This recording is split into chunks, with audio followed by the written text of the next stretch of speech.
Bhagavad guitar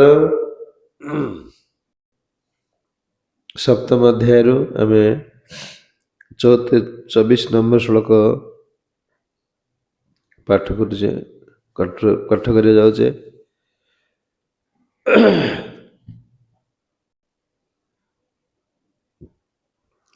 अव्यक्तम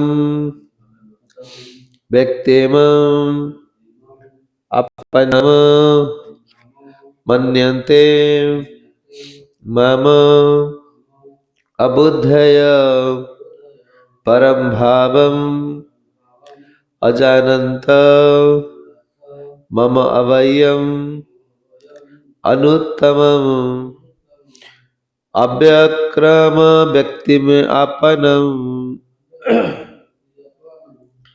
मन्यन्ते मम अबुद्धय परम भाव मजानन्त मम अवय्य अनुत्तमम। श्लोकर अनुवाद। जो अल्प बुद्धि संपन्न लोक माने मते जानती नहीं से भावती जे मु एक रूप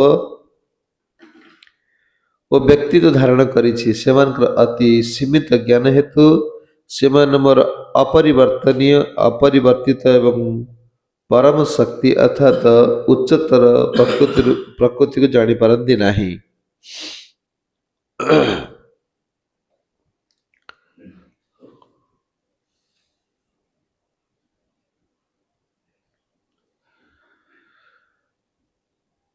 ये श्लोक आम शुणुले गत श्लोक भगवान कहते अर्जुन को 23 जे अल्प बुद्धि संपन्न लोक देवता पूजा करती से पूजार फल सीमित और अस्थायी। जो मैंने देवता पूजा करती से मैंने देवलोक प्राप्त होती किंतु मोर भक्तगण परिणाम मोर धाम पहुंचती। जे शुणुले अर्जुन प्रश्न थिला प्रभु जदि आपण कहते देवता माने आपण शक्ति प्राप्त होती आपण शक्ति देवता माने जो देवता जो शक्ति रे अधिकारी से कृपा ही प्रदान करेंगे आ सी समस्त शक्ति आपण ही दौरान यदि दौरान ताले आमे देवता मान पूजा कले कौन असुविधा अच्छी से शक्ति तो आपणकर भगवान मन करदे यदि तो कि शक्ति मोर फिर भी कौन ना ये शक्ति रे ये देवता मान पूजा रे जीवर कौन निष्काम भक्ति हब ना बा कौन एक सकाम ये कौन न सकाम युक्त भक्ति माने एमान को किछ कामना वासना रहिबो। ए कामना वासना द्वारा से कौन एमती आस्ते आस्ते क्रोध उत्पन्न हो। ये क्रोध रे काम रे क्रोध आसीबो। ए क्रोध रे शेष से देवता मान मध्य कौन देवता मान ऊपर मध्य क्रोधान्वित हेबे। आउ जदि एमन एक भजन करती एमन देवलोक प्राप्त हेबे मो धाम को आसी पारिबे नहीं। ताले देवलोक प्राप्त हेले कौन हम ना देवलोक कौन कामना वासना अच्छी जन्म मृत्यु अच्छी गुण द्वारा देवलोक कौन परिचालित होती। आब्रह्म भुवनालोक पुनरावर्ती अर्जुन ए ब्रह्मलोक को आसिले यदि सर्वोच्च लोक जो ब्रह्मलोक ब्रह्मांकर तो सेठिक आसिले जीव पुणी कौन ये धाम को आसव। आउ मोर धाम गले कौन कहले मो परम वयम जे मदभक्त जानती माम अपी मोर भक्त मो धाम गले से ये जगत को आसव नहीं। से भक्ति मते करिवो ताल से जन्म चक्र कौन उद्धार हो से भक्ति देवता मान कर से कौन कामना युक्त भक्ति बा कामना कौन कामना युक्त वर प्राप्त हम हेले से जन्म चक्र उद्धार पाई परिबो ना। ताहले अर्जुन को प्रश्न हो आपण कहले देवता मान जो पूजा करती से देवलोक प्राप्त हेबे ठीक अच्छे। अच्छा जो मैंने आपण पूजा करती ସେମାନେ ଆପଣଙ୍କ ପାଖକୁ ଯିବେ। ଆଚ୍ଛା, ଯୋଉମାନେ ନିରାକାରବାଦୀ, ଯୋଉମାନେ ଆପଣଙ୍କୁ ବିଶ୍ୱାସ କରନ୍ତି ନା କି ଦେବତାଙ୍କୁ ବିଶ୍ୱାସ କରନ୍ତି ନା, ମାୟାବାଦୀ, ଆପଣ କହିଲେ ହଁ ଦେବତା ମାନଙ୍କୁ ଯିଏ ପୂଜା କରେ ସେ ଦେବଲୋକ ପ୍ରାପ୍ତ। ତୁମେ କାଲି କହିଲ ଏମାନେ ସବୁ କୁଆଡେ ଯିବେ? ସବୁ କୋଶ୍ଚିନ୍ ଅର୍ଜୁନ ପଚାରିଛନ୍ତି, ଭଗବାନ ସବୁ କୋଶ୍ଚିନ୍ ଆନ୍ସର ଦେଇଛନ୍ତି। ଦେବତା ମାନେ ପୂଜା କରୁଛି, ତାର ଘର ଅଛି, ଦେବଲୋକ ପ୍ରାପ୍ତ ହେଇପାରିବ। ପିତୃଲୋକ ପୂଜା କରୁଛି, ସେ ପିତୃଲୋକରେ ରହିପାରିବ। ସ୍ଥାନ ସବୁ ଅଛି। ଆଚ୍ଛା, ଯୋଉମାନେ ଭଗବାନଙ୍କ ରୂପକୁ ମାନୁନାହାନ୍ତି, ନିରାକାରବାଦୀ ମାନେ, ଆପଣ ନିରାକାର ବିଷୟରେ କିଛି କୁହନ୍ତୁ। ସେ ତ ଆପଣ କହୁଛନ୍ତି ମୁଁ ସର୍ବସ୍ୱ ବୋଲି, କିନ୍ତୁ ସେ ତ ମାନୁନାହାନ୍ତି କୃଷ୍ଣ ଭଗବାନ ନୁହଁ ବୋଲି। ନିରାକାରବାଦୀ ମାନୁଛନ୍ତି କି? ନିରାକାରବାଦୀ କଣ କହୁଛନ୍ତି? ହଁ, ସେମାନେ କହୁଛନ୍ତି କୃଷ୍ଣଙ୍କର କେମିତି ମାନେ କୃଷ୍ଣ କେମିତି ଭଗବାନ ହେଲେ? କୃଷ୍ଣ ତ ଯଶୋଦା ନନ୍ଦ ବାବାଙ୍କ ଠାରୁ ଜନ୍ମ ହେଲେ। ସେମାନେ ଆଙ୍କର କଣ ଅନାଦି, ଯାହାର ଆଦି ନାହିଁ ସେ ହେଲେ ଭଗବାନ। ମାନେ ଯାହାର ବାପା ମା ନାହାନ୍ତି, କୃଷ୍ଣଙ୍କର ବାପା ମା ଅଛନ୍ତି, ସେ କିନ୍ତୁ ଭଗବାନ ହେଲେ। ତାହେଲେ ଆପଣ ଯଦି କହୁଛନ୍ତି ମୁଁ ଭଗବାନ ବୋଲିକି, ତାହେଲେ ଆପଣ ତ ଲୋକ ମାନୁନାହାନ୍ତି ନା, ବିଶ୍ୱାସ କରିବେ ନା, କାରଣ ଦୁର୍ଯ୍ୟୋଧନ ମାନୁନି। ଆପଣ ମତେ ସିନା କହି ବୁଝେଇ ଦଉଛନ୍ତି, ସେ ଲୋକ ତ ବୁଝୁନି ନା। ବୁଝୁଛ କି? ତାହେଲେ ସେମାନେ କେମିତି? ଆପଣ ଅନାଦି ବୋଲିକି ଆପଣ ନିରାକାରବାଦୀ ମାନଙ୍କ ସ୍ଥିତି କଣ ହବ? ଏଇମାନେ ଯୋଉମାନେ ଭଗବାନଙ୍କୁ ମାନୁନାହାନ୍ତି କି କଣ ଦେବତା ମାନଙ୍କୁ ମାନୁନାହାନ୍ତି, ସେ କହିଲେ କଣ ଲକ୍ଷ୍ମୀକି ନେଇକି ସମୁଦ୍ର ବୁଡେଇ ଦିଅ, ଲକ୍ଷ୍ମୀ ଠାକୁରାଣୀ ଦେଇକି ବୁଡେଇ ଦେଲେ।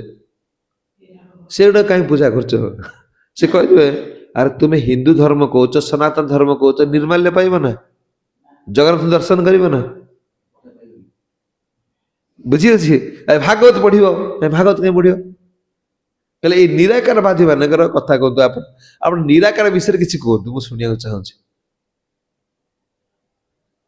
ଭଗବାନ କହିଛନ୍ତି ତୁମେ ଭାବୁଛ ନିରାକାରବାଦୀ ମାନେ କଣ? ଅବ୍ୟକ୍ତ ବ୍ୟକ୍ତିମି ଆପନମ ମନ୍ୟତେ ମାମ ଅବୁଦ୍ଧେୟ।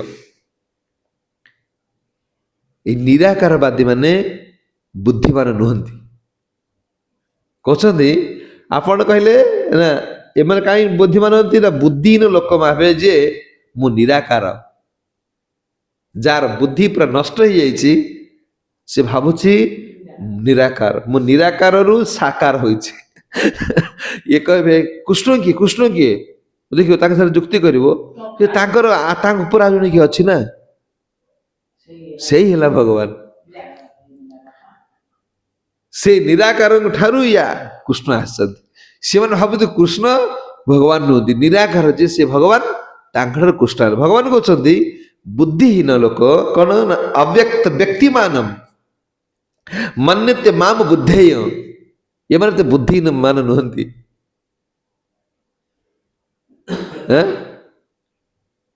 ଗୋଟେ ଛୋଟ ଛୁଆକୁ ପଚାର ସୋଲାର ବିଷୟରେ କଣ ଜାଣିଛି?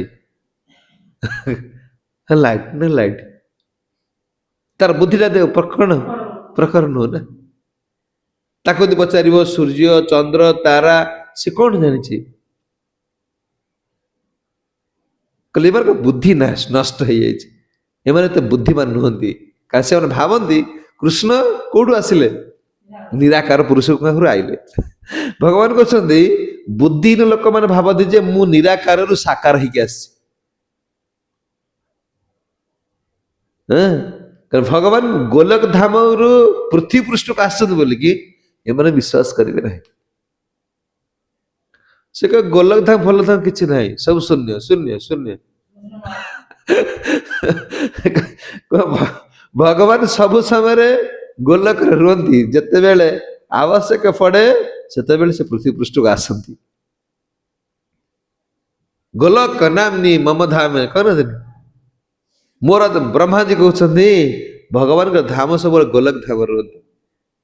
ଯାହାଙ୍କର ଯେପରି ବୁଦ୍ଧି ସେ କୃଷ୍ଣଙ୍କୁ ସେଇପରି ଭାବରେ କଣ ବୁଝେ, ତାର ଚେତନା ଅନୁସାରେ ସେ ବୁଝୁଛି। କଲେ ମାନେ ଦି ଜଣ ସାଧୁ ଥିଲେ, ଜଣଙ୍କର ଭିକ୍ଷା କରିବା ପାଇଁ ଗଲେ। ଭିକ୍ଷା କରିବା ପାଇଁ ଗଲେ, ଚିତ୍ରଟା କଣ କେମିତି ଦେଖ, ଭିକ୍ଷା କରିବା ପାଇଁ ଗଲେ, ତାର କଣ ଶ୍ରାଦ୍ଧ ହେଇଛି, କଣ ଖାଇବାକୁ ଦେଲା, ୟାକୁ 11 ଟଙ୍କା, ଯାହା ଦି ଜଣଙ୍କୁ ଯାହା ଦେଲେ, ମାନେ ଭିକ୍ଷା ମାନେ ସମାନ ଭିକ୍ଷା। ମାନେ ଧୋତି ଯୋଡ଼ ଯାହା ଯୋଡ଼ି ଦେଲେ ତାଙ୍କ ଯାହା ଆବଶ୍ୟକ ଜିନିଷ ଦେଲେ। ଦକ୍ଷିଣା ଆକୁ 11 ଟଙ୍କା ଦେଲେ, ତାକୁ ବି 11 ଟଙ୍କା ଦେଲେ। ଜଣେ ହସିଲେ, ଜଣେ ମନ ଦୁଃଖ କରି ଆସିଲେ। ଜଣେ ହସି ହସିକି ଆସିଲେ, ଆଉ ଜଣେ କଣ ମନ ଦୁଃଖ କରି ଆସିଲେ। କାରଣ କଣ? ସମାନ ତ, ସବୁ ସମାନ। ଯିଏ ହସିଲେ ସେ ହେଲେ ତ ଯାହା ପ୍ରଭୁଙ୍କର ଇଚ୍ଛା କଣ ମିଳିଲା, ଯାହା ଗୋଟେ ଖାଇବାକୁ ଦେଲେ, ଦକ୍ଷିଣା ଦେଲା, ଦେଲେ ଖୁସି। ତାର କିଛି କଣ ମାନେ ପାଇବାର କିଛି ଆଶା ନାହିଁ। କିନ୍ତୁ 11 ଟଙ୍କା ଯିଏ ପାଇଲା, ସେ ଦକ୍ଷିଣା ଟା କମିଗଲା। ମାନେ ଦୁଃଖ କିଏ ଦଉଛି? ଦବା ଲୋକ ଦଉଛି କି? ଆମର ଚେତନା। ସମାନ ଖାଇବାକୁ ଦେଲେ, ସମାନ ଦାନ ଦେଲେ, ସବୁ ଗଲା ପରେ ଜଣେ ଦୁଃଖୀ ଆଉ ଜଣେ କହି ସୁଖୀ। କହିଲେ ଆମର ଚେତନା ଅନୁସାରେ ଆମେ କୃଷ୍ଣ କଣ ବୁଝିପାରିବା। ଯେ ଯାହାଙ୍କର ଯୋଉ ଭଳିଆ ଚେତନା, ସେ କୃଷ୍ଣଙ୍କୁ ସେଇଭଳିଆ ଭାବରେ ବୁଝିପାରିବେ, ନହେଲେ ବୁଝି ହବ ନା। କୃଷ୍ଣ ଚେତନାର କଣ ଉର୍ଦ୍ଧ୍ୱରୁ ଆମେ ଯେତିକି ଯା ଭାବୁଛେ, ତାର ଉର୍ଦ୍ଧ୍ୱ ହଉଛି କୃଷ୍ଣ। କାରଣ ଆମର ସୀମିତ ବୁଦ୍ଧି ଦ୍ୱାରା ଆମେ ସୀମିତ ଜିନିଷକୁ ଚିନ୍ତା କରିପାରୁଛେ। କୃଷ୍ଣ ଆମ ସୀମା ଅତୀତ। ଭଗବାନ ଶରୀର ଓ ତାଙ୍କର ଧାମ ଭୌତିକ ନୁହେଁ। ଏ ଜଡ଼ ଶରୀର ଭଳିଆ ତାଙ୍କର ନୁହଁ। କହୁଛନ୍ତି ଯେ ବୁଦ୍ଧିହୀନ ଲୋକ ଭଗବାନଙ୍କ ରୂପକୁ ଭୌତିକ ବୋଲି ଭାବେ, ଭୌତିକ ବୋଲି ଜ୍ଞାନ କରେ। ଆଉ ଭଗବାନ କଣ ନା ଜନ୍ମ ମୃତ୍ୟୁ ଜରା ବ୍ୟାଧିରେ କଣ ଆବଦ୍ଧ। ସେମାନେ ଭାବନ୍ତି ଯେ ଆମେ ଯେମିତି ଜନ୍ମ ହଉଛୁ ମରୁଛେ। ସେ କହିବେ ନା କୃଷ୍ଣ ମରିଗଲେ ବା, ତାଙ୍କ ପୂଜା କରୁଛ। ସେ ଇଏ ପଥରଟା କାହିଁ ପୂଜା କରୁଛ? କାଠ କାହିଁ ପୂଜା କରୁଛ? ଏମାନେ ଭାବୁଛନ୍ତି ପଥର କାଠ।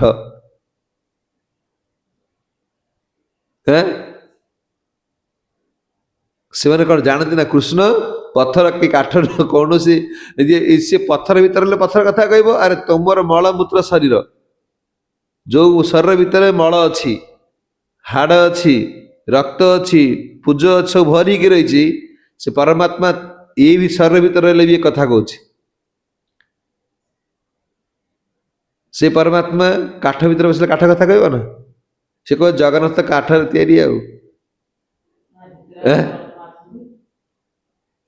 କାଠରେ ତିଆରି, କାଠରେ ତିଆରି ବ୍ୟକ୍ତି ଯାଇକି ଯୁଦ୍ଧ କରିବ? ଯେ କାଠରେ ତିଆରି, ତା ପାଇଁ ଏମିତି ରଥ ହବ, ଏତେ ଲକ୍ଷ ଲକ୍ଷ ଲୋକ ଦେଖିବାକୁ ଯାଉଛନ୍ତି। ତମ ଘର କଣ କାଠ ନାହିଁ? ଏ ନୂଆ ବର୍ଷକୁ ଭିଡ଼ ଏପର୍ଯ୍ୟନ୍ତ 12ଟା କାଠକୁ ଦେଖିବା କଣ, ଚାରିଆଡେ ତ କାଠ। ଇଏ ମାନେ ହଉଛନ୍ତି ମୂର୍ଖ, ବୁଦ୍ଧିହୀନ ଲୋକ। ସେମାନେ ଜାଣନ୍ତି ନା ଭଗବାନଙ୍କର ସତ୍ତା, ଭଗବାନ ରୂପକୁ ସେମାନେ ଅନୁଭବ କରିପାରିବେ ନା। କହିବେ କଣ ନା ଭଗବାନ ହଉଛନ୍ତି ଜନ୍ମ ମୃତ୍ୟୁ ଜରା ବ୍ୟାଧି ଦ୍ୱାରା କଣ ଶିବ ଜନ୍ମ ହେଇଥିଲେ, ରାମଚନ୍ଦ୍ର ଜନ୍ମ ହେଲେ, ଆଉ କଣ କୃଷ୍ଣଚନ୍ଦ୍ର ଜନ୍ମ ହେଲେ, ସେ ସବୁ ମରିଗଲେ। ତାପରେ ସେ ସବୁ କୋଉଠୁ ଗଲେ? ସେ ଯାଇକି ନିରାକାରରେ ମିଶିଗଲେ। ଏସବୁ ଏସବୁ ନିରାକାରରୁ ଆସିଥିଲେ, ପୁଣି ନିରାକାରରେ ମିଶିଗଲେ। କହିଲେ ଏମାନଙ୍କର ବୁଦ୍ଧି କଣ? ଏତେ ବୁଦ୍ଧିହୀନ ବ୍ୟକ୍ତି ଏମାନେ କହନ୍ତି, ଭାବନ୍ତି ଯେ ଆମେ ଯେମିତି ଜନ୍ମ ମୃତ୍ୟୁ ଜରା ବ୍ୟାଧି ଦ୍ୱାରା କଣ ଆବଦ୍ଧ ହେଇଗଲେ, କୃଷ୍ଣ ସେଭଳିଆ ଭଗବାନ ଯେତେବେଳେ ଆସନ୍ତି ସେଇଆ। ସେମାନେ ତ କୃଷ୍ଣ ଭଗବାନ ବୋଲି ଭାବନ୍ତି ନା। ନିରାକାରବାଦୀ କଣ ଭଗବାନ ବୋଲି ଭାବନ୍ତି? ଭାବନ୍ତି କି? ସେମାନେ ଭାବନ୍ତି ନା। କହୁଛି ଭଗବାନ ସର୍ବଦା ଏଇ ଧାମରେ ରୁହନ୍ତି। ସେ ହଉଛି କଣ ନା ଗୁପ୍ତରୁ ଧାମରେ ରୁହନ୍ତି। ସେ ଗୁପ୍ତରୁ ଗୁପ୍ତ, ଉତ୍ତମରୁ ଉତ୍ତମ, ଆଉ କଣ ସର୍ବୋତ୍ତମରୁ ଉତ୍ତମ ସ୍ଥାନ।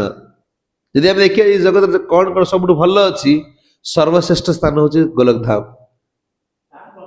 ହଁ, ତାର ଗୁପ୍ତରୁ ଗୁପ୍ତ, ତାକୁ ଏତେ ସହଜରେ ବୁଝି ହବ ନା। କହିଲେ ସର୍ବଦା कौन ना जेठाकू जीवाकू बड़ बड़ देवता मान चिंता करछन्ति ब्रह्मा आदि देवता माने गोलक धाम जाबे चिंता करछन्ति देवता माने भाबुचन्ति गोलक धाम से कौन वृंदावन वृंदावन जो धामर कथा को से माने गोलक धाम नामनामी कारी बहुत निज सर्वशक्ति ना सरी कौन कहले जो कौन गोलक नामनी निज धामनी ब्रह्म संहिता कहते गोलक नाम रे आपनकर धाम अछि ब्रह्मा कहते ब्रह्मा स्तुति करुचंदी जे ब्रह्मा जाकू कौन साइन मार देचंदी ये मूर्खता कहते कौन ताकर रूप रेखा किछि नै से तो ब्रह्मा मान दिने सब तो शून्य रु आसिले सब शून्य रु आसिले प्रभुपाद जुक्ति भगवान कहते हाँ सर्वजोनि सुकंतय मृतय संभवन्ति ज तासम ब्रह्म महत जोनि अहम बीजव्रत पिता भगवान कहते सर्वजोनि सुकंतय मृतय सर्ववन्ति ज कहते जत्ते जोनि देखुच समस्त पिता कहले तासम ब्रह्म महत जोनि अहम बीजव्रत पिता यदि जहार आम रूप देखुचे तार पिता अच्छी ना नहीं जहां देख कुकुर देख माकड़ देख छेली देख मेढा देख जहाँ देखुच जहाँ जो रूप अच्छी से पिता ठार पिता ठार आसनी भगवान तो कहले अहम बीजव्रत पिता यदि आम पितांकर रूप नाही ताले आमर केमती रूप आसिला आमे कहूचे परम पिता हाँ कहले अहम बीजव्रत पिता मु कौन मु मंजी प्रदान करुछि यदि पितार रूप नाही ताले छुआ केमती आसीबे पिता माता रूप नाही छुआ कोड आसीबे कहले बुद्धिहीन गुरु महाराज कहते हाँ से भावते आकाश छाँ छाँ उड़ीक रही गोटे बेंगली क्लास गुरु महाराज कहते भक्ति गुरु महाराज तुमको भगवान बुझा बहुत सहज कहते तुम सूर्य देखुच आकाश देखुच पृथ्वी देखुच ये देखुच ना से गोटे बढ़िया एग्जाम्पल दौरान हाँ देखो ये जो कर्ता ये माइक्रोफोन आर की कर्ता अच्छे ना छाँ छाँ तैयारी ये लैपटॉप मोबाइल अच्छा सूर्य अच्छा पृथ्वी पृथ्वी तैयारी कर ना कहले जी तैयारी कर जी सूर्य को तैयारी से ही भगवान तुम्हें निराकार निराकार हो धूप बोलियार नहीं भोग लगार नहीं नहीं भोग कौन माछ कंडा लगे ना भोग लगे नहीं कहते ये गोलक धाम कौन ना भगवान सर्वदा भगवान यही धाम रहती सेठारे से भूमि हूँ कौन ना चिंतामणि चिंतामणि प्रकार सद्म सुकल्प वृक्ष सुकल्प वृक्ष माने प्रभुपाद कहते से वृक्ष माने सब कांदुचंदी कृष्ण प्रेम कहते जो वृक्ष माने कृष्ण प्रेम कांदुचंदी वैष्णव कथा कौन कहे सुकल्प वृक्ष माने से कल्प वृक्ष जहाँ जहाँ चिंता करे मिल जाव किंतु से आखिर लोतक झरुची कृष्ण प्रेम गोलक धाम आ जो पानी कहते जल हूँ अमृत गोलक ये लुणी पानी जो पानी फिल्टर कर आने आपको पांडुआ केते हिसाब करा पड़ू ए क्षीर पानी आने से गले नहीं अमृत ये आक्वागार्ड लगा सी आक्वागार्ड 3 लाख टका आक्वागार्ड मत से दिन लगाओ 3 लाख कौन ନା ସବୁ ରୋଗ ଭଲ ହେଇଯିବ, ମେଡିକାଲ ସବୁ ବନ୍ଦ ହେଇଯାନ୍ତା।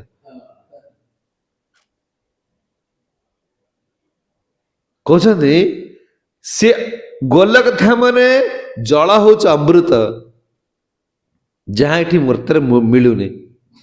ମିଳୁଛି। ଦେବତା ମାନେ ଅମୃତ ଭଲ ଟିକେ ପାଇଥିଲେ ବୋଲିକି ଯୋଉ ମାଡ଼ ଗୋଳ ଝଗଡା ଚାଲ ରାକ୍ଷା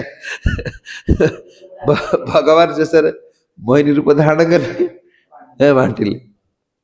କହିଲେ ଗୋଟେ କଣ ଏଇ ଯୋଉ କୁମ୍ଭ ମେଳାରେ କଣ ପଡିଯାଇଛି ଟିକେ କୁମ୍ଭ ମେଳାରେ ସବୁ କଣ ଅମୃତ ସ୍ନାନ ଅମୃତ ପାଇବେ, ବାଣ୍ଟ ହବ, କିନ୍ତୁ ସେଠି ଅମୃତ ପାଣି ପିଇବ। ଯିବ ସେଠି ଯିବ ନା ଆଉ କୋଉଠି ଯିବ? କହୁଛନ୍ତି ଅମୃତ, ସେ ଜଳ ସବୁ ଅମୃତର ରସ, ଅମୃତ ଭରାତେ ପ୍ରତ୍ୟେକ ସମୟରେ। କିଶୋରୀ 15 ବର୍ଷ, ସମସ୍ତେ 15 ବର୍ଷ ରହିବେ। ଏଇ ବୁଢା ହବ ନା 10 ଥର କଳା ଆଣି ବୋଳିବ ନା ଟିକେ ଏ ରାତି ବାତିରେ କଳା ବୋଳି ସକାଳୁ ଥଣ୍ଡା ଧରି କି ଅବସ୍ଥା ନାହିଁ, ସବୁବେଳେ କଣ 15 ବର୍ଷ। ବୁଢା ରୂପ ସେଠି ନାହିଁ। ଆରେ ବୁଢା ହେଲେ ସିନା ପିତା ବୁଢା ହେଇଛି ବୋଲି କାଶ ହଉଛି, ଜର ହଉଛି, ବୁଢାଟା ବାର୍ଦ୍ଧକ୍ୟଟା ବେଶୀ ଦୁଃଖ ନା। ଦୁଃଖଟା କଣ? ବାର୍ଦ୍ଧକ୍ୟକୁ ଦେଖ, ଭଲ ଭଲ ଖାଇବାକୁ ହେଇଥିବ ଖାଇପାରିବନି, ଦେବେ ନା ତ ଆଉ ତମ ଆଖି ଆଗରେ ନାତି ନାତି ଆଣି ଖାଇଦଉଥିବେ, ତମକୁ ଦେଲେ ବୁଢାଟା ଖାଲି ଝାଡା ବସିବ, ବଳ ତ୍ୟାଗ କରିବ। ଆକୁ କିଏ ଦବ, କିଏ ଗାଧେଇବାକୁ ନବ, କିଏ ପୋଛାପୋଛି କରିବ? ବାର୍ଦ୍ଧକ୍ୟ ହଉଛି ବହୁତ ଦୁଃଖ। ପଢି ପଢି ଯୋଉ ମଳମୂତ୍ର ତ୍ୟାଗ କରି ଶରୀର ଛାଡିବ, ଭାରି କଷ୍ଟ।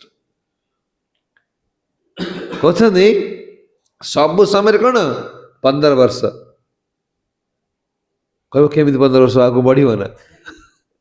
କୋଶ୍ଚିନ୍ ଆସିବ ନା, କଣ 15 ବର୍ଷ ରହିଥିବେ ଗଲା। ଚତୁର୍କୁମାର କଣ ହେଲେ? ଚତୁର୍କୁମାର କଣ ବୟସ ବଢିଲା? ସେ 4 ଜଣ ଠିଆ ହେଇନଥିଲେ, ତାଙ୍କ ବୟସ ସମାନ ନା ନାଇଁ? ସେ ବ୍ରହ୍ମାଙ୍କର ପୁତ୍ର କଣ ହେଲେ? କେତେ ବୟସ ତାଙ୍କୁ ହେଇଛି? ଏବେ ପର୍ଯ୍ୟନ୍ତ ସେଇଆ କହିଲେ, ସବୁବେଳେ ନବ ଯୌବନ। ଆଉ 15 ବର୍ଷ ଛୁଆ ହେଲେ ତାଙ୍କର କଣ କିଛି ହୋଲ୍ଡ ନା ଟୋଲ? ସେ ସେ ମାନେ ରାତି ଦିନ ତାଙ୍କୁ କିଛି ଅଣ୍ଟିବ। ଏଇ 15-17 ବର୍ଷ ଯୋଉ ପିଲା ସବୁ କ୍ରିକେଟ ବାଡୁଛ ନା ବାଡୁନ? ରାତି କଣ ଦିନ? ବୁଢାଟା କହିଲୁ, ବୁଢା ଲୋକ ଯିବ କି? କହିଲେ ଗୋଲକରେ ସବୁ ସମୟରେ ଭଗବାନ କହୁଛନ୍ତି ମୋ ଧାମଟା ଯେଇ ଭଳିଆ, ଏଠି କଣ ବୁଢା ବୁଢୀର ପ୍ରଶ୍ନ ନାହିଁ,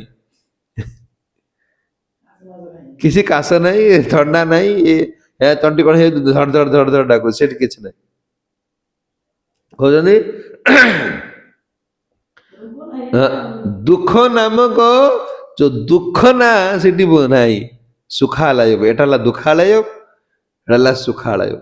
ଏଠି ସୁଖ ନାହିଁ, ସେଠି ଦୁଃଖ ନାହିଁ।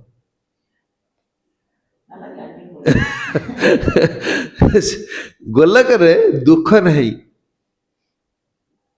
କି କଣ କହିଦେଲା ମୁହଁ ଶୁଖିଯିବ ନା? କେହି ତ କହିବେ ନା, ଆଉ ମୁହଁ ଶୁଖିବ କାହିଁକି?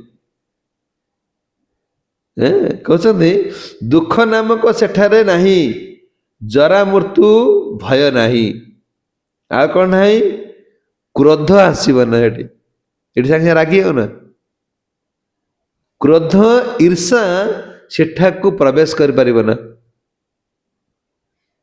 ଭଗବାନ କହୁଛନ୍ତି ଏ ଅର୍ଜୁନ, ଯିବ ଏଇ ଜାଗାକୁ ଆସିବା ଛଡା ଦେବତା ମାନଙ୍କର କ୍ରୋଧ ଅଛି, ଦେବ ଲୋକରେ, ପିତୃଲୋକରେ କ୍ରୋଧ ଅଛି। କହିଲେ ଗୋଲକ ନାମ ଯୋଉ ମୋ ଧାମରେ କ୍ରୋଧ ଗେଟ୍ ବାହାରେ, ସେ ଭିତରେ ପଶିପାରେ ନା। ଦୁଃଖ ଗେଟ୍ ବାହାରେ, ଏଠି ଏଇ ଜାଗାରେ ଏଠି ଜାଗାରେ କଣ ସୁଖ ଗେଟ୍ ବାହାରେ ନାଇଁ। ଆଉ କଥା ହଉ ତ କଥା ହଉ କଣ ସ୍ୱାମୀ ସ୍ତ୍ରୀ ଦିନ କଥା ହେଇଯିବ, ସେ ଖାଇବ ନା ଉଠି ପଳେଇବ, ଇଏ ତାର କାନ୍ଦୁଥିବ ବସି ଗେଟ୍ ଭିତରେ ସବୁବେଳେ। ଭଗବାନ କହୁଛନ୍ତି ଜୀବ ଯଦି ଏଇ ସ୍ଥାନ ନ ପହଞ୍ଚିବ ସବୁ ସମୟରେ ସେ କଣ କଷ୍ଟ ଭୋଗ କରିବ। ଏଇଟା ଦୁଃଖାଳୟମ, ସେ ହେଲା ସୁଖାଳୟ। କହୁଛନ୍ତି ସେଠି ଜରା ଜନ୍ମ ମୃତ୍ୟୁ ନାହିଁ, କ୍ରୋଧ ଈର୍ଷା ସେଠାରେ ପ୍ରବେଶ କରିପାରିବ ନାହିଁ। ବୃକ୍ଷ ମାନେ ପ୍ରେମ ଅଶ୍ରୁରେ କଣ ସର୍ବଦା ଭଗବାନଙ୍କୁ ମାନେ ଭଗବାନଙ୍କୁ ପ୍ରାର୍ଥନା କରୁଛନ୍ତି। ବୈଷ୍ଣବ ମାନେ ସେଠାରେ କଣ ଭଗବାନଙ୍କ ନିତ୍ୟ ସେବାରେ ନିଯୁକ୍ତି ହେବେ। ସମସ୍ତଙ୍କର ଏକମାତ୍ର ପ୍ରାଣ ବଲ୍ଲଭ ହେଲେ କିଏ? କୃଷ୍ଣ। ଗଛ ମାନେ କେମିତି କଣ ଏମିତି କରିବେ? ମନରେ କୋଶ୍ଚିନ୍ ଆସିବ ନା। ହଁ ମଣିଷ ଆଟଲିଷ୍ଟ ଡାକି ପାରିବ, ଗଛ ଗୁଡା କେମିତି ଡାକିବେ? ନାଇଁ, ଗୋଟେ ଭଜନ, ଶୁଷ୍କ ତରୁ ଲତା ଥିଲେ ଧ୍ୱନି ଶୁଣି ପୁଲକିଲେ। କୃଷ୍ଣ ଆସିବା ପୂର୍ବରୁ ବୃନ୍ଦାବନର ଗଛ ଗୁଡା ସବୁ ଶୁଖି ଯାଇଥିଲେ। କୃଷ୍ଣ କୃଷ୍ଣ ଶୁଣିଲେ ଏସବୁ କଣ ସବୁ ବୃନ୍ଦାବନ କିଏ ବଂଶୀ ବଜାଇଲାରେ।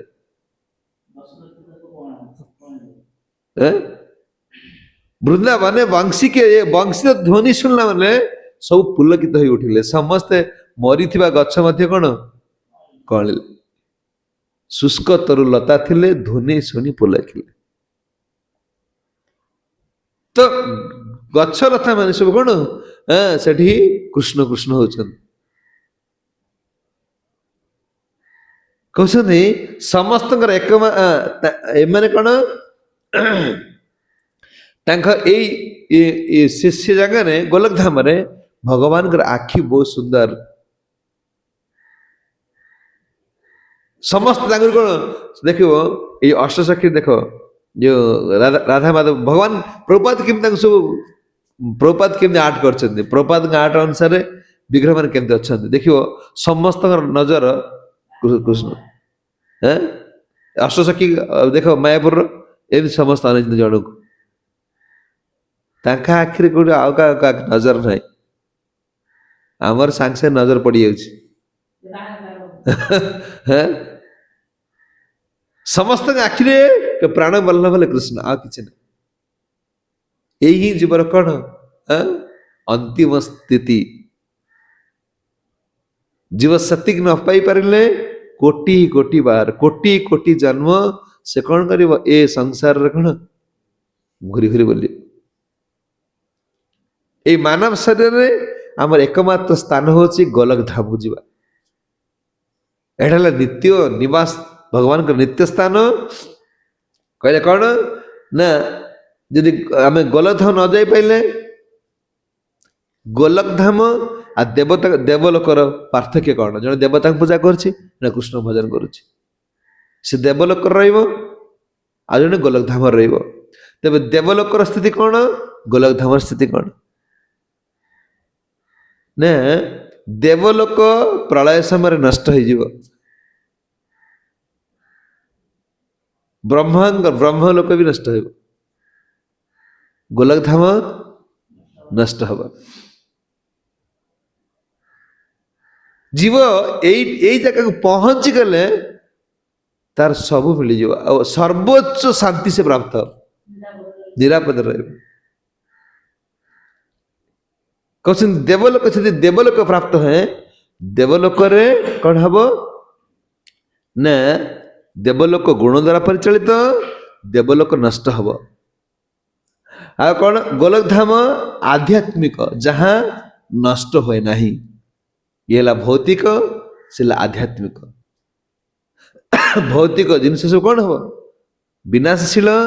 ଆଧ୍ୟାତ୍ମିକ ଜିନିଷ ହଉଛି ଅବିନାଶୀ, ସବୁ ସମୟରେ କଣ ରହିବେ।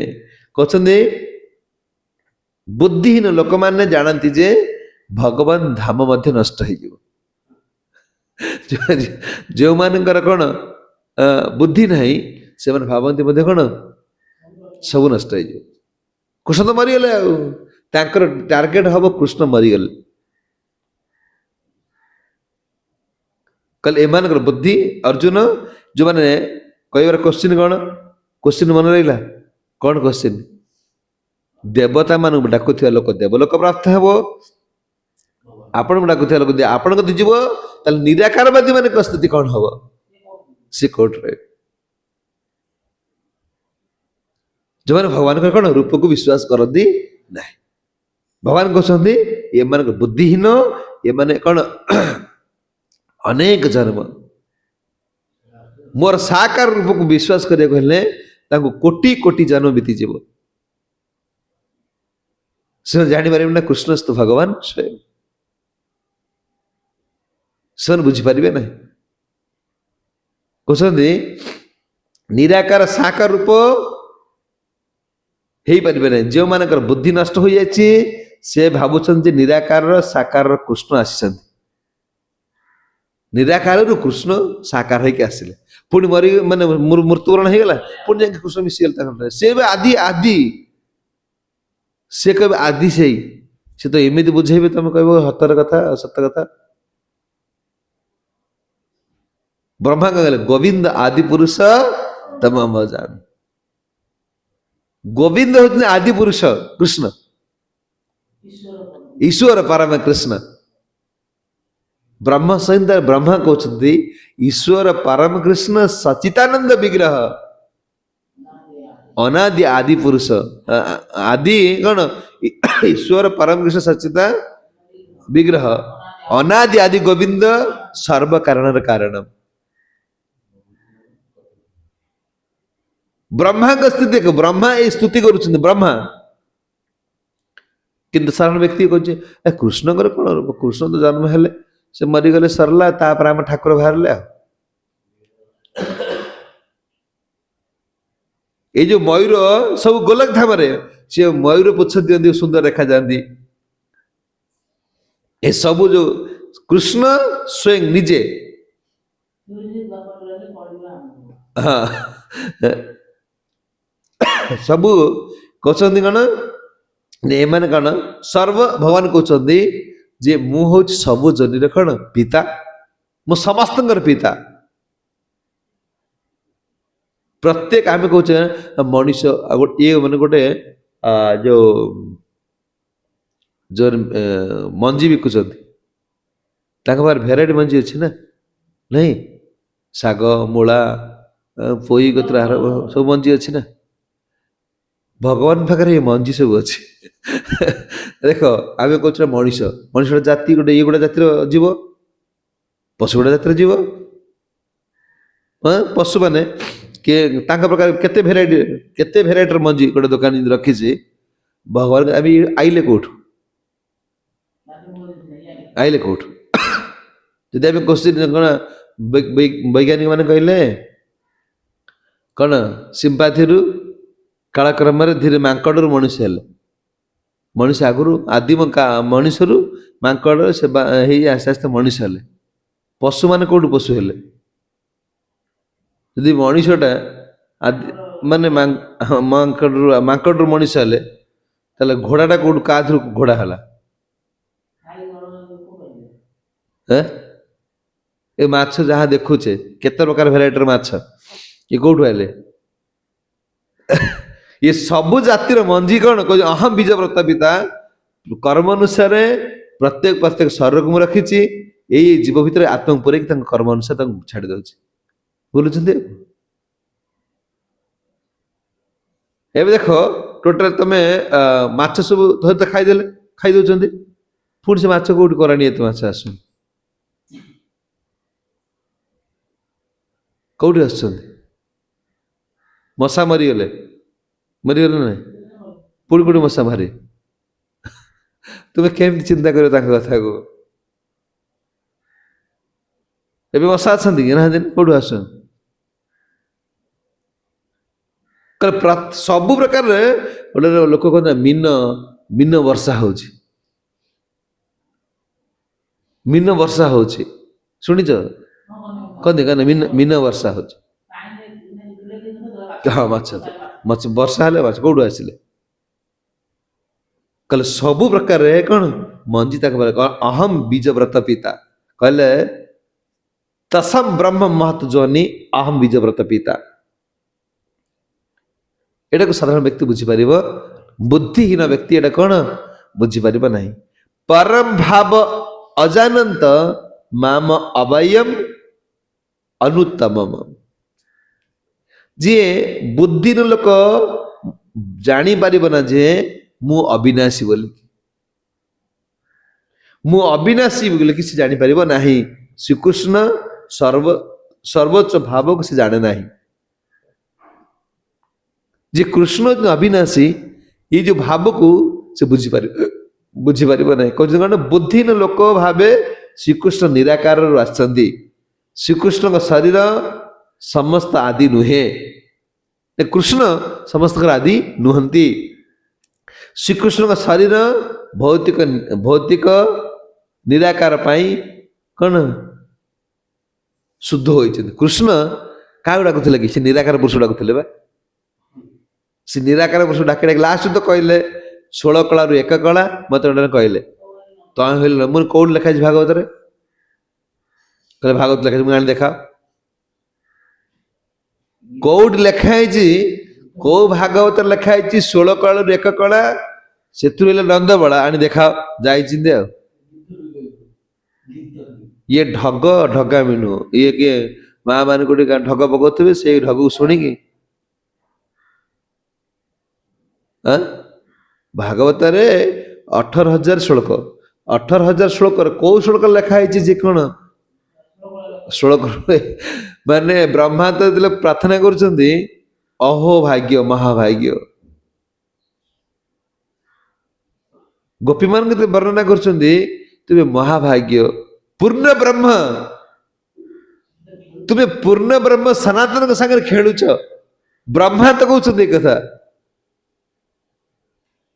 ତୁମେ କେମିତି କହୁଛ ଯେ ନନ୍ଦ କଣ 16 କଳାରୁ 1 କଳା, ହେତୁ ନନ୍ଦ ବଳା? କୃଷ୍ଣ କଣ 16 କଳା କି? ସେ କୃଷ୍ଣ 16 କଳା ନୁହଁ। ସମସ୍ତ ଅବତାର, ପ୍ରଭୁପାଦ କହୁଛନ୍ତି ଯେତେ ଅବତାର ହେଇଛନ୍ତି ସବୁ କୃଷ୍ଣଙ୍କ ଠାରୁ ଆସିଛନ୍ତି। 10 ଅବତାର ଭିତରେ କୃଷ୍ଣ ଗୋଟେ ଅବତାର ଅଛନ୍ତି ବାସ୍। କୃଷ୍ଣ ଅବତାରୀ, ସେଥିପାଇଁ ତ କୃଷ୍ଣ ଭଗବାନ ସ୍ୱୟଂ ଭଗବାନ ହେଲେ କୃଷ୍ଣ। ଗୋଟିଏ କଣା ଆଉ ଯେତେକ ଅବତାର ଅଛନ୍ତି ଦେଖ। ସୀତାମାଙ୍କୁ ନେଇ ପଳେଇଲେ କି ସେ ରାବଣ। ତ ରାମଚନ୍ଦ୍ର ମହାପ୍ରଭୁ ଆଉ ଗୋଟେ ସୀତା ତିଆରି କରିପାରିଥାନ୍ତେ। ଏତା ଅଂଶ କଲାଙ୍ଗ ପୁଂସ ଅବତାର, ଅଂଶ ଅବତାର, ସେ ତ ବହୁତ ପାଠ। ଅଂଶ ଅବତାରରେ ନିଜକୁ 2ଟା କରିପାରିବେ ନା। ଦେଖ ଏଇଠି ଗୋପୀ ମାନଙ୍କ ସହିତ କେତେ ଅଛନ୍ତି ଦେଖ। ବ୍ରହ୍ମା ନେଇ ପଳେଇଲେ, ପୁଣି ଗୋବର୍ଷଣ ତିଆରି କରିଦେଲେ। ଏକ କଳାରେ କେମିତି ଏଟା କରିହବ? 1 କଳାରେ ଏଟା କରିହବନି। ରାମଚନ୍ଦ୍ର ମହାପ୍ରଭୁ ସେତୁ ବନ୍ଧ ନିର୍ମାଣ କଲେ, କାହାକୁ ନେଲେ? ପୁତନାଙ୍କୁ ମାରିଲେ। ଭଗବାନ କୃଷ୍ଣ କାହାକୁ ସାହାଯ୍ୟ ମାଗିଲେ?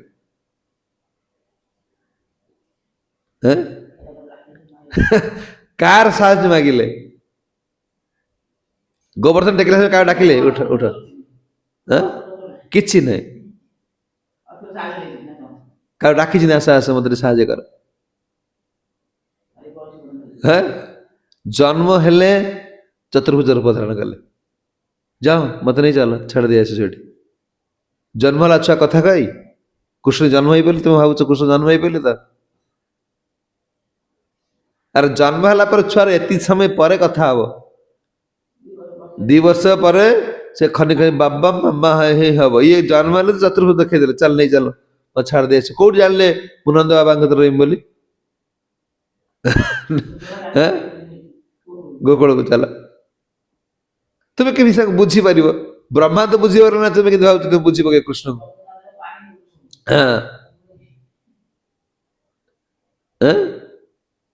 କହିଲେ ସିଏ ସାଧାରଣ ନୁହନ୍ତି, ଆମେ ତାଙ୍କୁ ବୁଝିପାରିବା। କହିଲେ ବୁଦ୍ଧିହୀନ ଲୋକମାନେ ଭାବନ୍ତି ଯେ କୃଷ୍ଣ ନିରାକାରରୁ ଆସିଛନ୍ତି, ପୁଣି ନିରାକାର କଣ ପ୍ରବେଶ କରିବେ। ଏମାନଙ୍କ ବୁଦ୍ଧି ନଷ୍ଟ ହେଇଯାଇଥାଏ। କୃଷ୍ଣ ଅବିନାଶୀ ଭାବକୁ ସେ ଜାଣନ୍ତି ନାହିଁ। କୃଷ୍ଣ ନିରାକାର ଆସିଲେ ପୁଣି ସେ ନିରାକାରରେ ମିଶିଯିବେ। କୃଷ୍ଣ ଅଜନ୍ମା ଅନାଦି ସମସ୍ତ ଲୋକର ସ୍ୱାମୀ।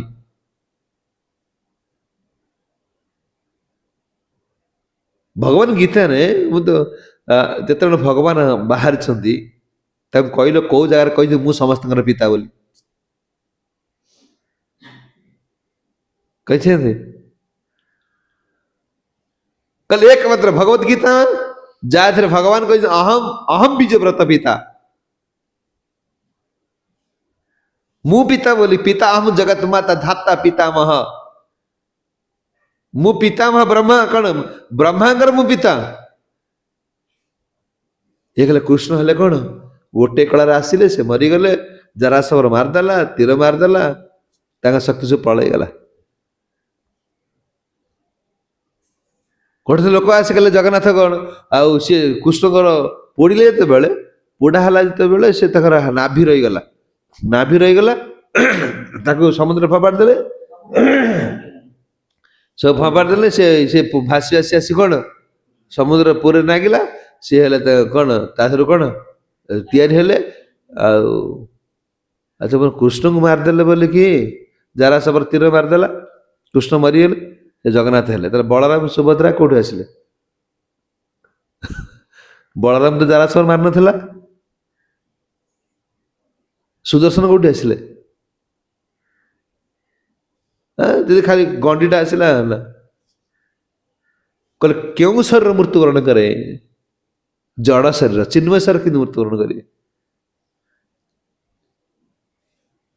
ଯେଉଁ ଶରୀର କଣ ମାନେ ଗୁଣ ଦ୍ୱାରା ଆବଦ୍ଧ, ସେ ଶରୀର ନଷ୍ଟ ହେଇଯିବ। ଭଗବାନ ତ ଚିନ୍ମୟ ଶରୀର। ଚିନ୍ମୟ ଶରୀର କେମିତି ତୀର ବସିଲା? ଭାଗବତରେ ବର୍ଣ୍ଣନା କରାହେଇଛି। କୃଷ୍ଣ ମରିଗଲେ,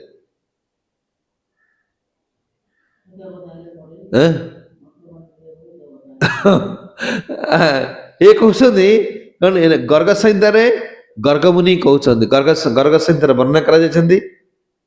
ଅନ୍ତିମ ଲୀଳା ଶେଷ କରି କୃଷ୍ଣ ଯେତେବେଳେ ଚାହିଁଲେ କୋଉଠି ଯିବାକୁ, ସମସ୍ତଙ୍କୁ ଡାକିଲେ। ଯଶୋଦା ମା, ନନ୍ଦ ବାବା ଏ ସମସ୍ତଙ୍କୁ ଡାକିଲେ, ଗୋପୀମାନଙ୍କୁ, ଗୋପ ବାଳକ ମାନଙ୍କୁ ଡାକିଲେ ଯେ ଏବେ ଚାଲ ଧାମକୁ ପଳେଇବା। ଚାଲ 60 କିଲୋମିଟର ଉଚ୍ଚ, 60 କିଲୋମିଟର ଚଉଡ଼ା, 60 କିଲୋମିଟର କଣ ଉଚ୍ଚତା ଏକ ରଥ ଆସିଲେ। ହଁ, ଗର୍ଗ ସଂହିତାରେ ବର୍ଣ୍ଣନା କରେ। ସମସ୍ତେ ଏକାଥରେ ପଳେଇଲେ। ଦେବଲୋକର 2000 ଘୋଡ଼ା, 2000 ହାତୀ ସେ ରଥରେ ବସିଛନ୍ତି, ମାନେ ପରିଚାଳନା କରୁଛନ୍ତି। ଭଗବାନ ଡାକିଦେଲେ ସମସ୍ତଙ୍କୁ, ଆସ ଏଠି ବସ, ଚାଲ। ଅଯୋଧ୍ୟା ଲୀଳା ଶେଷ କରିବେ କୋଉଠି ଗଲେ? ରାମଚନ୍ଦ୍ର ମହାପ୍ରଭୁ କୋଉ ସେ ନଦୀ ନା କଣ? ସରଜ ନଦୀ। ଜଳ ସମାଧି, ଜଳରେ ପଶିଗଲେ, ଚାଲ ଚାଲିଲେ। ସବୁ ଅଯୋଧ୍ୟା ବାସୀ ମାନେ ସେଠି ଆସି ସମସ୍ତେ ପଳେଇଲେ। ଏଇ ତାଙ୍କର ପାର୍ଟି ସବୁ କଣ ନାଟକ କଣ ସେ ନାଟକ ସରିଲେ, ପେଡାଲ ଭାଙ୍ଗ, ଚାଲ। ଶିବାନୀ 4 ଦିନ ପାଇଁ ନାଟକ କରିବାକୁ ଆଇଛି। ଆଉ କଣ ରହିବ? 5 ଦିନ ହେଲେ ତାକୁ କିଏ ଦେଖେ? ତାର ପଇସା ମିଳିବ, ତାଙ୍କ ସବୁ ଏଗ୍ରିମେଣ୍ଟ ଲୋକଙ୍କ ସାଙ୍ଗରେ ହେଇଥିବ। ସିଆଡୁ କଣ କଟା ହେଇଥିବ, କଣ ମାନେ କଲେକ୍ଟର ଅର୍ଡର ଦେଇଥିବ 4 ଦିନ ପାଇଁ, ମାନେ ତ 4 ଦିନ ସାଉଣ୍ଡ ଯାହା ତାଙ୍କ ସିଷ୍ଟମ ସବୁ କରାହେଇଥିବ ସେ ଦିନ ପାଇଁ। ଏଇ ଦିନ ସରିଲା, ଚାଲିଲେ। ଗର୍ଗ ସଂହିତାରେ ଗର୍ଗମୁନି କହୁଛନ୍ତି ଯେତେବେଳେ ଭଗବାନ ସ୍ୱଧାମକୁ ଗଲେ, ଆମର ଆସିବ ଗୋଟେ ସ୍ୱଧାମ, ଭଗବାନ କେମିତି କଣ ସ୍ୱଧାମକୁ ଯାଉଛି ପ୍ରତ୍ୟାବର୍ତ୍ତନ। ଲୋକ ଭାବିଲେ କୃଷ୍ଣ ମରିଗଲେ। ଭଗବାନ କହୁଛନ୍ତି ଯେ ଯେତେବେଳେ ସେ ଗଲେ, ସମସ୍ତଙ୍କୁ ଡାକି କଣ କହିଲେ? ଜମାମ ଅଜମ ଅନାଦିମ। ଗୀତାର 10ମ ଅଧ୍ୟାୟରେ 3 নম্বର ଶ୍ଲୋକ କହୁଛନ୍ତି, ଜମାମ ଅଜମ ଅନାଦିମି ଚବେତି ଲୋକ ମହେଶ୍ୱରମ ଅସମ୍ମୂଢ ସର୍ବେଷୁ ସର୍ବ ପାପେ ସମୁଚ୍ୟତେ। କହୁଛନ୍ତି ଯେଉଁମାନେ ମତେ ଅଜନ୍ମା, ଅନାଦି, समस्त ब्रह्मांडर प्रभु बोली जानती मर्त्य लोक से माने कौन आ पाप करती नहीं ताका समस्त पाप कौन नष्ट हो जाए कौन ज माम अजम अनादिम मु अजन्मा हो अनादि मु सर्व कारण कारण मु कौन समस्त मूल कृष्ण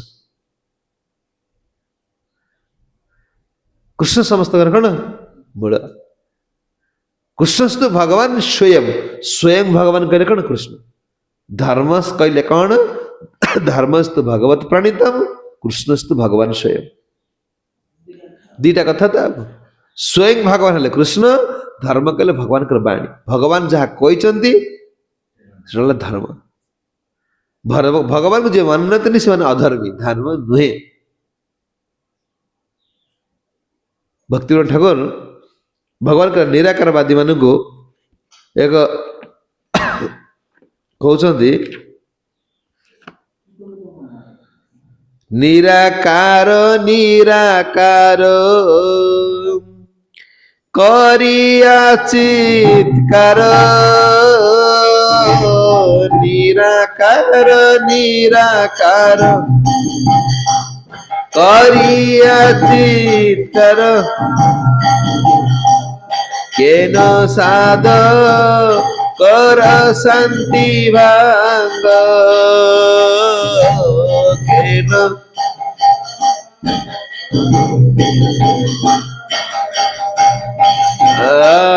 केन साध कर शांति भांग बार बार केन साध केर शांति भांग তুমি যা বুঝিল ভালো তাই লয়ে কাট কাল তুমি যা বুঝিছ ভালো